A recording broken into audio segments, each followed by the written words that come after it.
What happens when a country sitting on the largest oil reserves on Earth says no to the dollar? Venezuela didn't just challenge U.S. power, it threatened the foundation of the global financial system itself. Most people think Venezuela's crisis is just another story of economic collapse, dictatorship, and corruption, but beneath the surface lies one of the most significant geopolitical challenges of the 21st century. Venezuela. As direct confrontation with the petrodollar system, a challenge so big that it rattled the most powerful economy on the planet. To understand why Venezuela became such a threat to the petrodollar, we first need to recognize what the petrodollar really is: a global financial structure born in the 1970s that made the US dollar the undisputed currency of international oil trade and, by extension, global commerce.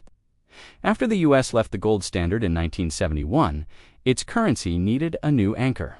In 1974, a deal with Saudi Arabia and other oil producers locked oil sales into US dollars, creating persistent global demand for the currency and giving the United States what economists call an exorbitant privilege: the ability to run massive trade and budget deficits with less consequence.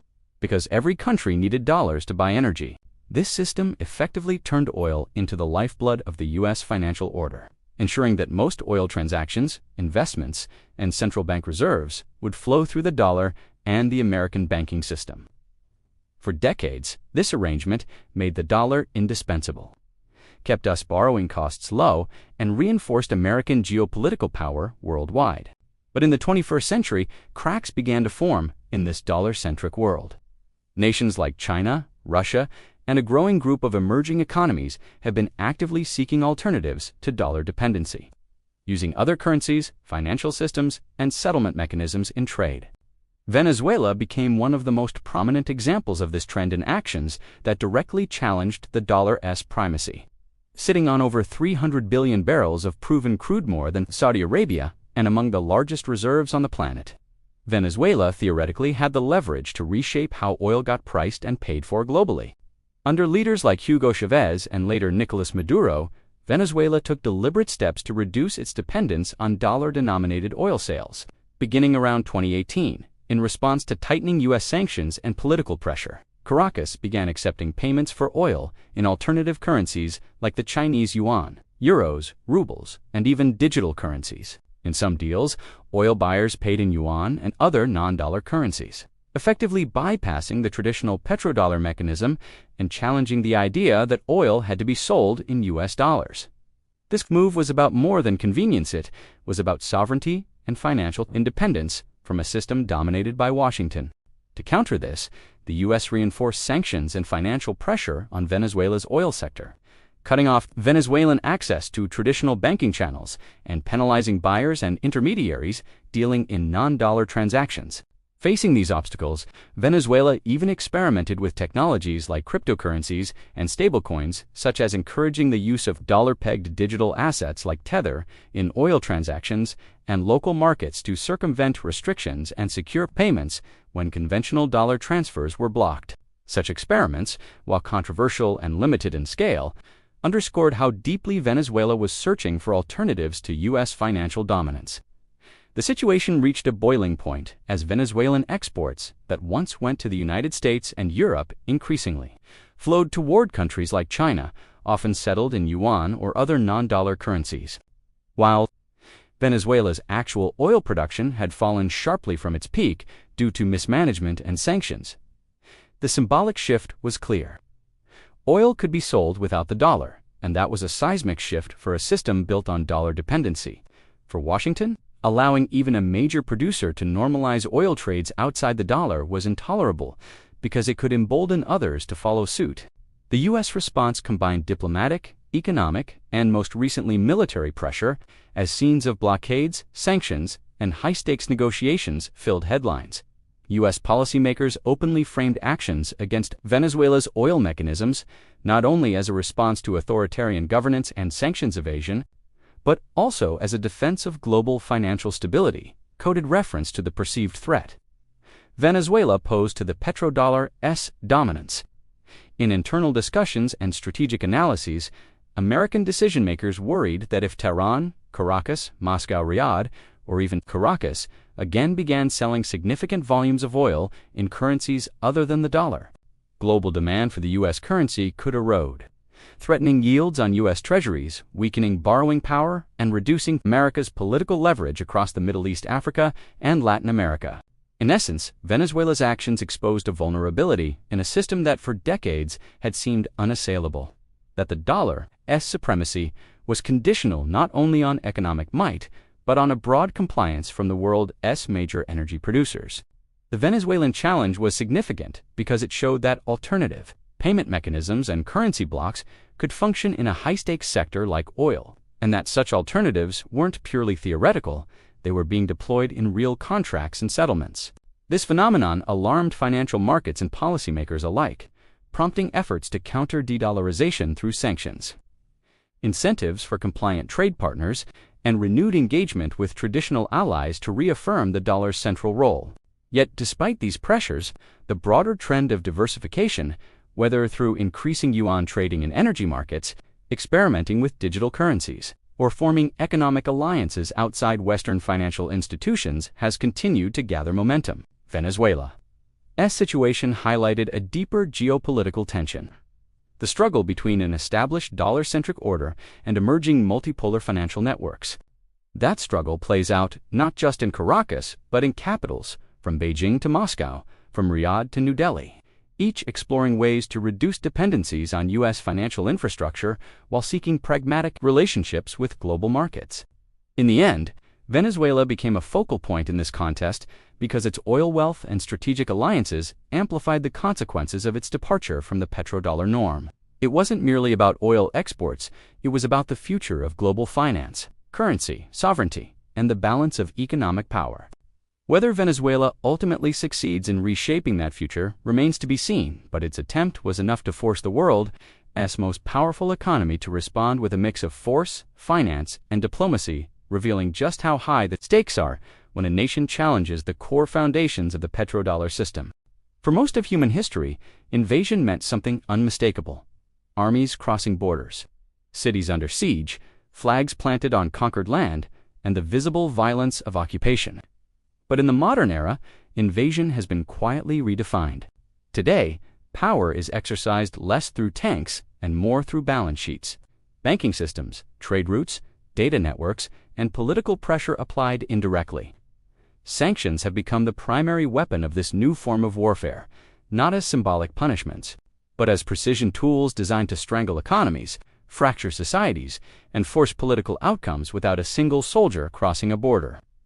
Unlike traditional warfare, sanctions target the bloodstream of a nation's access to global finance, energy markets, technology, insurance, shipping, and currency settlement systems. By cutting a country off from dollar clearing, international banks, or key export markets, sanctions can collapse a national currency, trigger inflation, erode savings, and destabilize everyday life for millions of civilians. This economic pain is not accidental collateral damage. It is the pressure mechanism itself.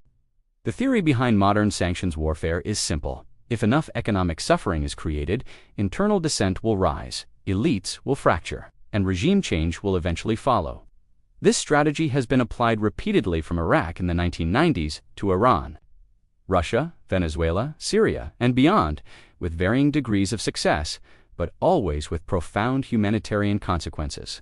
What makes this approach especially powerful is its deniability. No declaration of war is required. No occupation forces need to be maintained. The aggressor can claim moral high ground by framing sanctions as defensive, legal, or necessary to uphold international norms. Even as entire economies are slowly suffocated. Modern invasion, then, is not about occupying land, it is about occupying systems, financial systems, information systems, supply chains, and decision-making structures. Cyber pressure has further expanded this battlefield. States now engage in cyber operations that disrupt power grids, banking infrastructure, communications networks, and industrial systems, often without clear attribution. A cyber attack can paralyze a city, halt financial transactions, or expose sensitive data, all while remaining below the threshold of traditional military retaliation. This ambiguity is intentional. Cyber warfare thrives in the gray zone, where damage is real but responsibility is diffuse. Combined with economic sanctions and proxy pressure, cyber operations amplify instability and uncertainty, making it difficult for targeted states to respond effectively. Financial isolation completes the architecture of modern invasion. By excluding countries from systems like SWIFT, restricting access to international credit, freezing foreign reserves, and blocking trade finance, powerful states can effectively exile an economy from the global marketplace. This weaponization of finance has reshaped global power dynamics, turning banks, payment networks, insurers, and rating agencies into instruments of geopolitical enforcement. Crucially, these tools are controlled not by international consensus alone, but by a small group of dominant economies whose currencies, institutions, and legal systems underpin global trade. The result is a world where economic compliance becomes a condition for participation in globalization, and deviation carries severe consequences. What makes this transformation especially significant is that it blurs the line between war and peace to the point of near invisibility. Countries under sanctions are not technically at war, yet their populations experience shortages, unemployment, currency collapse, and declining life expectancy outcomes historically associated with armed conflict. Meanwhile, the states imposing these measures rarely bear comparable costs, allowing them to sustain pressure indefinitely. This asymmetry has made economic warfare the preferred tool of global power, replacing large-scale military invasions that are costly, unpopular, and politically risky. However, this strategy also carries long-term consequences that are reshaping the international system itself. As financial tools are increasingly weaponized, targeted states have strong incentives to build alternative payment systems, alternative trade networks, alternative currencies, and alternative alliances. This has accelerated the fragmentation of the global economy into competing blocs, each seeking insulation from external pressure. The widespread use of sanctions has undermined trust in supposedly neutral systems like global banking and reserve currencies, prompting countries to diversify reserves, conduct trade in local currencies, and reduce exposure to jurisdictions that can freeze assets or impose legal penalties. In this sense, economic warfare is a double-edged sword. While it can coerce in the short term, it erodes the foundations of long-term financial dominance. Proxy pressure and regime engineering further destabilize international norms by normalizing interference in domestic politics. Under the banner of democracy promotion, human rights, or security, the battlefield is no longer confined to borders. It exists in stock markets, server farms, shipping lanes, news feeds, and legal frameworks. Victory is measured not in territory captured, but in currencies weakened, governments destabilized, and policy choices constrained. As this form of warfare becomes normalized, the world faces a critical question. If invasion no longer requires soldiers and war no longer requires declarations, how do nations defend themselves in a system where economic survival itself can be weaponized? The answer to that question will define the future of global power, sovereignty, and resistance in the 21st century. As we move forward in this story, we have to face an uncomfortable but undeniable truth. The petrodollar era, once unshakable and seemingly eternal, is showing clear signs of weakness, and what is rising in its place is not a new empire, but a multipolar monetary world defined by competing currencies, settlement systems, and strategic alliances that bypass the dollar's exclusive grip on global trade. For decades, the petrodollar system helped the U.S. cement its economic and geopolitical power. Oil exporters priced crude in dollars. Buyers needed dollars to buy energy, and surplus dollars were recycled into U.S. financial markets. But that system was never formally enshrined in international law. It was a de facto structure that depended on shared incentives and a lack of viable alternatives. Today, that balance is shifting, slowly but unmistakably. Economies that once had no choice are now asking a fundamental question. Why settle everything in a currency controlled by one dominant power, especially one that can weaponize that dominance through sanctions and financial exclusion? One of the most visible countermoves in this transformation has been the rise of the Petrodollar, the Chinese initiative to price oil in yuan, symbolizing China's effort to internationalize its currency and reduce reliance on the dollar.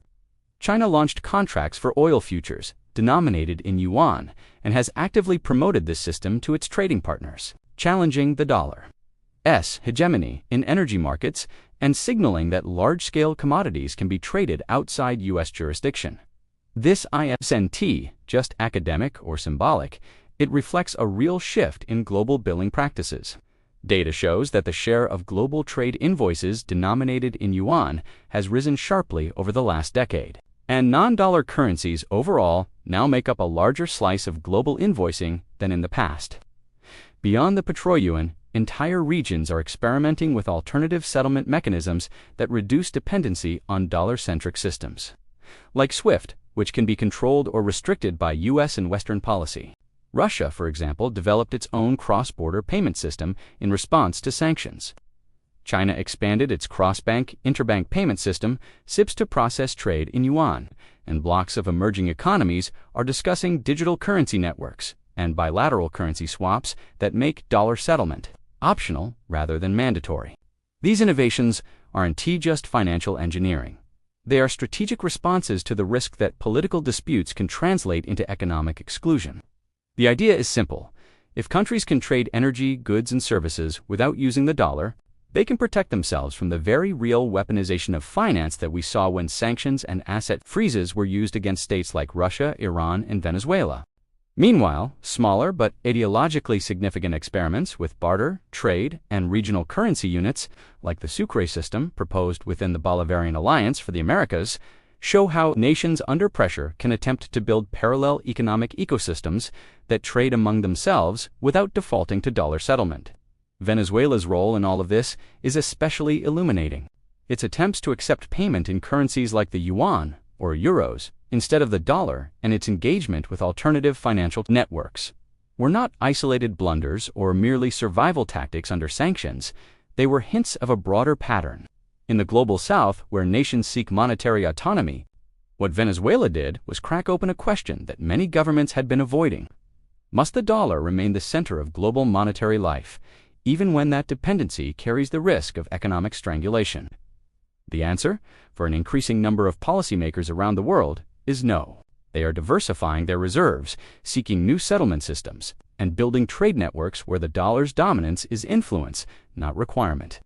This doesn't mean the dollar will disappear overnight, far from it.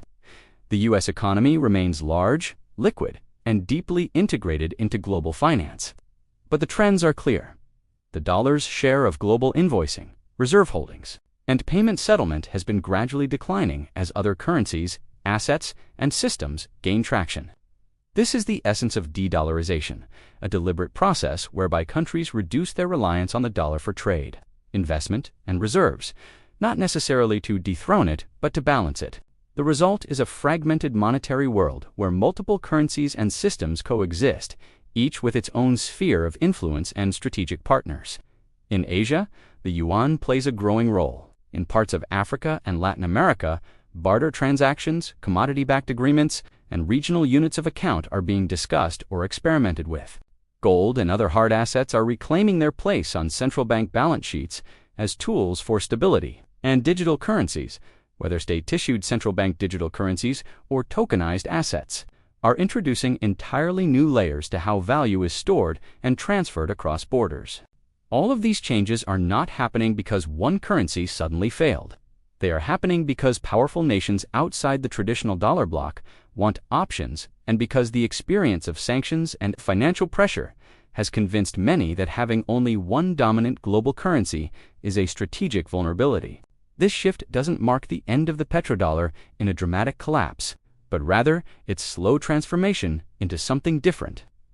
A world where no single currency can unilaterally dictate terms for global commerce, and where monetary power is distributed across blocks, assets, and technologies.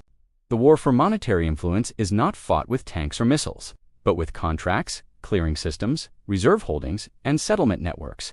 Venezuela, China, Saudi Arabia, in tentative talks about petroleum settlements, regional payment alliances, and rising gold reserves are all pieces of the same mosaic, the mosaic of a multipolar monetary world emerging from the long shadow of the dollar. The real twist in this story is not that the petrodollar is weakening, but that the United States understood something critical before most of the world did. The old petrodollar model could not be preserved in its original form without eventually destroying American power itself. For decades, U.S. dominance relied on a simple structure: oil priced in dollars. Global trade settled through U.S.-controlled financial rails and surplus capital flowing back into American markets. But that system was built for a world where alternatives didn't exist, where energy flowed in predictable patterns, and where financial globalization was largely unchallenged. By the early 21st century, that world was gone. China had become the largest energy importer on Earth. Digital finance was accelerating settlement outside traditional banking. Sanctions had turned from rare tools into routine instruments of policy. And most importantly, the weaponization of the dollar freezing reserves. Cutting off banks, excluding entire economies, had exposed a dangerous contradiction. The more aggressively the U.S. enforced dollar dominance, the faster other nations sought to escape it. This created a strategic paradox. Defending the old petrodollar system through brute financial force was accelerating de-dollarization, not stopping it. Washington's response was not panic, but recalibration. Instead of rigidly defending a single system, the U.S. began reshaping the global monetary order into something more flexible, fragmented, and resilient, a system where the dollar remains central, even if it is no longer exclusive. This shift explains why the U.S. tolerated certain non-dollar oil trades, selectively eased sanctions, allowed limited yuan settlements, and even permitted alternative financial channels under controlled conditions. The goal was not to preserve monopoly, but to preserve influence. A monopolistic system invites rebellion. A diversified system allows management. By letting the old petrodollar structure weaken in controlled ways, the U.S. reduced the incentive for a sudden, coordinated breakaway. Instead of a single rival system replacing the dollar, the world moved toward fragmentation: multiple currencies, partial settlements, regional trade blocs, none strong enough alone to dethrone the dollar, but collectively diffusing pressure. This was not retreat, it was adaptation under crisis conditions. The U.S. effectively traded absolute dominance for systemic survivability. The dollar no longer needed to be the only currency. Used it only needed to remain the most trusted, the most liquid, and the ultimate safe asset in moments of global stress. This strategy becomes clearer when we look at how crises were handled. During global shocks, financial crashes, pandemics, wars, capital still rushed into U.S. Treasury markets. Dollar liquidity lines were extended to allies. Global debt was still priced against U.S. benchmarks. Even countries actively reducing dollar usage continued holding dollar reserves as insurance. This is the new architecture of power, not control through obligation, but control through dependence during instability. By allowing the old petrodollar model to erode, the U.S. shifted the battlefield from fixed rules to dynamic advantage. It accepted that oil might be traded in yuan or euros, but ensured that financing, hedging, insurance, and ultimate liquidity still ran through dollar-based systems. It allowed alternatives to exist, but structured the environment so those alternatives remain incomplete. Venezuela, Russia, Iran, and others could sell oil outside the dollar, but at higher transaction costs, limited scale, and reduced financial flexibility. Meanwhile, allies and major economies remained deeply integrated into dollar markets because abandoning them entirely would be economically self-destructive. This is why the U.S. response to de-dollarization has appeared contradictory: sanctions on one hand, flexibility on the other. Pressure combined with accommodation, it reflects a strategic understanding that power in the modern financial world is not about enforcing rules, but about shaping constraints. The old petrodollar was a rigid system.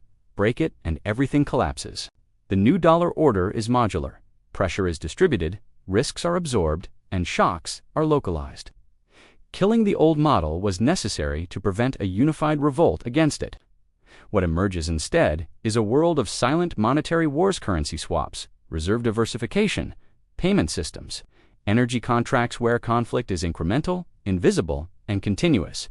The dollar no longer stands as an empire demanding obedience, but as the core infrastructure that everyone still relies on when systems fail.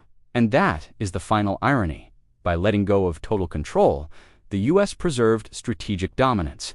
By dismantling the old petrodollar, it saved dollar power itself, transforming it from a brittle hierarchy into a flexible network. This is not the end of American monetary influence. It is its evolution. And as the final chapter of this story will show, the question is no longer whether the dollar survives, but who controls the rules of the fragmented world that replaces the old order.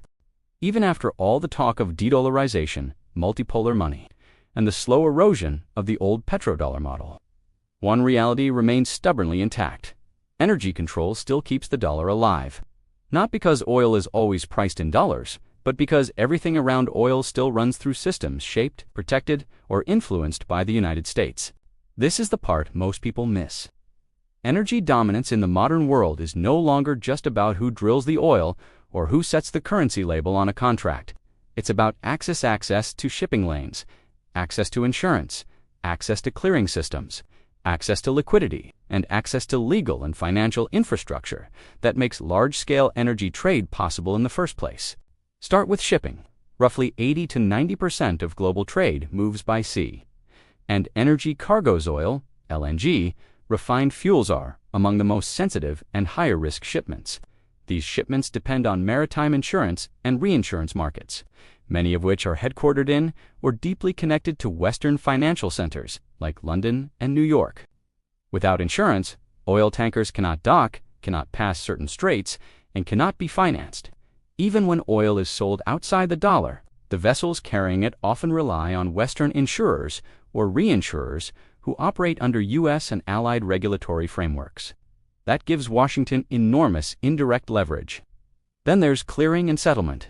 Even when transactions are conducted in yuan, euros, or local currencies, they often pass through correspondent banking networks that intersect with dollar-based institutions at some stage, whether for hedging, liquidity backstops, or balance sheet management. Energy trading is capital-intensive and volatile. Companies need deep financial markets to hedge price risk, secure credit, and manage cash flow. Those deepest, most liquid markets still exist overwhelmingly in dollar-denominated systems. Futures pricing benchmarks like Brent and WTI derivatives markets and energy financing instruments remain anchored to U.S. and allied exchanges. This means that even non-dollar oil trades are often priced, hedged, or referenced through dollar-linked benchmarks. Control doesn't require exclusivity, requires centrality. The U.S. understands this. It doesn't need every barrel sold in dollars. It only needs the ecosystem of energy trade to remain dependent on dollar-centric infrastructure. Add to this the role of strategic choke points, straits, canals, and shipping corridors secured by U.S. naval power and allied security agreements. From the Strait of Hormuz to global sea lanes, the ability to guarantee or disrupt energy flows still depends heavily on American military reach. Energy markets, price instability, and stability is still underwritten by U.S. power. Even countries openly pursuing de-dollarization quietly rely on this security architecture to ensure their exports reach global markets. This is why the dollar remains resilient, despite fragmentation, because the world has not replaced the systems that support energy trade, only diversified the currencies used at the margins. The petrodollar may no longer be a rigid rulebook, but the dollar remains the operating system beneath the surface. And this is where the story comes full circle. The survival of the dollar today is not about nostalgia for a fading empire. It's about adaptation, leverage, and structural advantage. The U.S. no longer demands obedience to a single monetary doctrine. Instead, it shapes the environment in which all alternatives must operate. It allows some oil to be sold in yuan, some trade to bypass SWIFT, some reserves to move into gold, but it ensures that no alternative yet offers the full package: liquidity, safety, scalability, legal predictability, and crisis response. When markets panic, capital still runs $2. When liquidity dries up, dollar swap lines still matter. When energy markets face disruption, dollar-based institutions still stabilize prices and flows. This is why attempts to escape the dollar often end in partial dependence rather than full independence.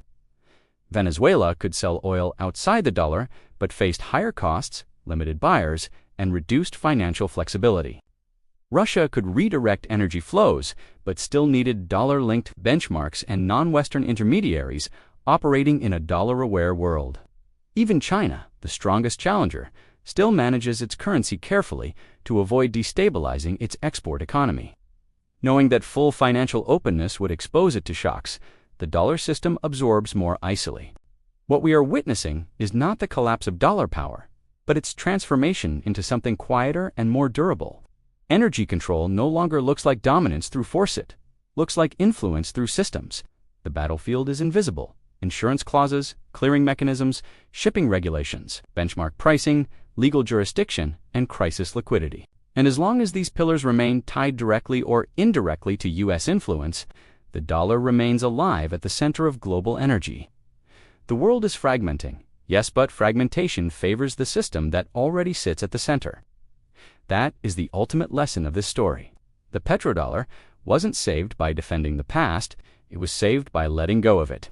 By reshaping energy control from a single rule into a layered network of dependencies, the United States ensured that even in a multipolar world, the dollar remains the gravity well, everything else orbits. And that brings us to the real conclusion, the future one. Tea belonged to one currency or one empire, but to those who understand how systems, not symbols, generate power. If this video helped you see the hidden structures behind money, energy, and global control, then you're exactly where you need to be. Subscribe to History Behind Money for more deep dives into the forces shaping the world you live in, because the most powerful battles aren't fought on maps. They're fought in systems you were never taught to see.